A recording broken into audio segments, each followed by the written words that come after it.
வணக்கம், Vadivel train the trainer YouTube சேனலுக்காக இன்னைக்கு ஒரு நியூ டாபிக்.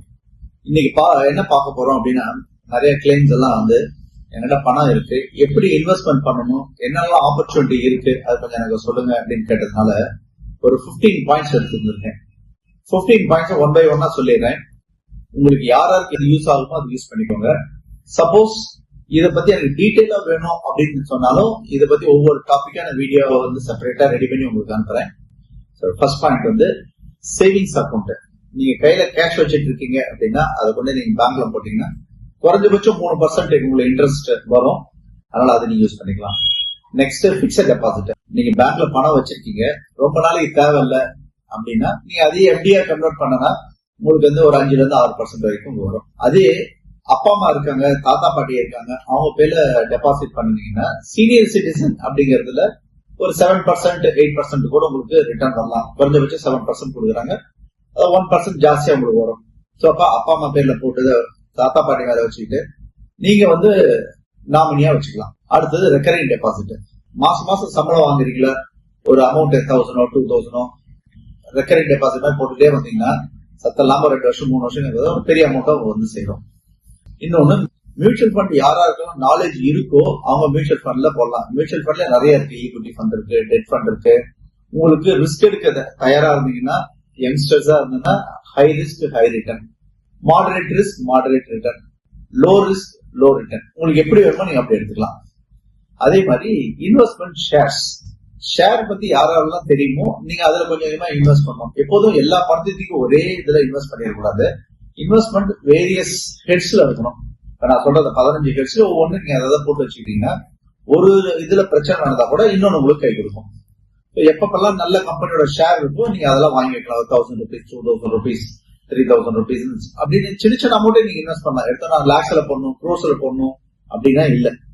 நல்ல கம்பெனியோட ஷேர் நோட் பண்ணி வச்சுக்கோங்க. எப்ப அது விலை குறையுதோ அப்ப வாங்கி வைங்க. அது லாங் டர்மா வச்சுக்கோங்க. அடுத்து ரியல் எஸ்டேட்.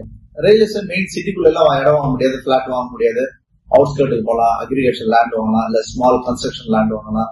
இப்ப இன்ஸ்டால்மெண்ட்லயே கொடுக்க ஆரம்பிக்கிறாங்க. அது மாதிரிலாம் நீங்க ஒரு போர்ஷன் நீங்க போட்டு வச்சுட்டீங்கன்னா உங்க பையனோட கல்யாணத்துக்கோ பொண்ணோட கல்யாணத்துக்கோ இது ரொம்ப யூஸ்ஃபுல்லா இருக்கும். அதே மாதிரி நெக்ஸ்ட் கிரிப்டோ கரன்சி. கிரிப்டோ யாராருக்கெல்லாம் தெரியும், டிஜிட்டலைஸ் மோடு உங்களுக்கு நல்ல எக்ஸ்பீரியன்ஸ் இருக்கு அப்படின்னா கிரிப்டோலயும் நீங்க இன்வெஸ்ட் பண்ணலாம். இப்ப அடுத்தது பெரிய இன்வெஸ்ட்மெண்ட் நிறைய பேர் எதுல பண்றாங்கன்னா கோல்டு, சில்வர், காப்பர் இதெல்லாம் பண்ண ஆரம்பிக்கிறாங்க. அதுல வந்து நீங்க கோல்டு போய் பல்க் அமௌண்ட் கொடுத்தா வாங்கணும்னு நெசசிட்டி இல்ல. இப்ப ஆரா கோல்டு மாதிரி நிறைய சின்ன சின்ன சாஃப்ட்வேர் ஆப் எல்லாம் வந்திருக்கு. 10 ரூபாய் 20 ரூபா இருந்தா கூட கோல்டு வாங்கலாம், சில்வர் வாங்கலாம்.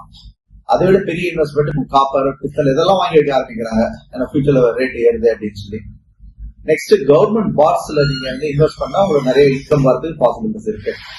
அதே மாதிரி போஸ்ட் ஆஃபீஸ் சேவிங்ஸ்ல நீங்க நிறைய போட்டு வைக்கலாம்.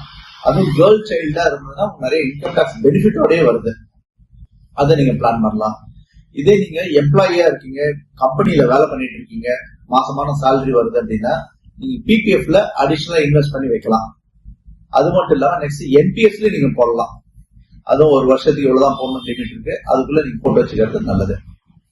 இதே ஒரு சில வந்து ஃபாரின் போயிட்டு வர ஆளுங்கெல்லாம் இருப்பாங்க. அவங்கள்ட்ட ஃபாரின் கரன்சி யூஎஸ் டாலரோ இல்ல திராம்ஸோ வேற ஏதோ இருக்கு அப்படின்னா எது வந்து ரேட் ஏறும் அப்படின்னு இருக்கோ அந்த கரன்சி நீங்க உடனே என்கேஷ் பண்ண வேணாம், கையிலேயே வச்சுட்டு இருந்து கொஞ்ச நாள் கழிச்சு என்கேஷ் பண்ணீங்கன்னா அதுல ஒரு ப்ராஃபிட் நீங்க பார்க்கலாம். அதே மாதிரி கேபிட்டல் கெயின்ஸ் பாண்ட்.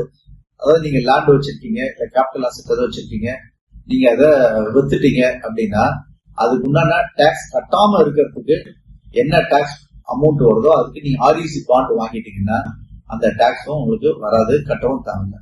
ஸோ இது மாதிரி 15 வகையான இன்வெஸ்ட்மெண்ட் ஆப்ஷன் இருக்கு. எல்லாத்துக்குமே எல்லாமே யூஸ் ஆகும்னு சொல்ல முடியாது. யாராருக்கு யூஸ் ஆகுதோ அதை யூஸ் பண்ணிக்கோங்க. இது பிடிச்சிருக்கு அப்படின்னா லைக் பண்ணுங்க, உங்களோட ஃப்ரெண்ட்ஸுக்கு ஷேர் பண்ணுங்க. இது ரிலேட்டடான வீடியோ வந்து டீட்டெயிலா ஏதாவது வேணும்னு கமெண்ட்ஸ்ல போடுங்க. இதை பத்தி நான் ஃபுல் டீட்டெயிலா உங்களுக்கு கொடுக்குறேன். தேங்க்யூ.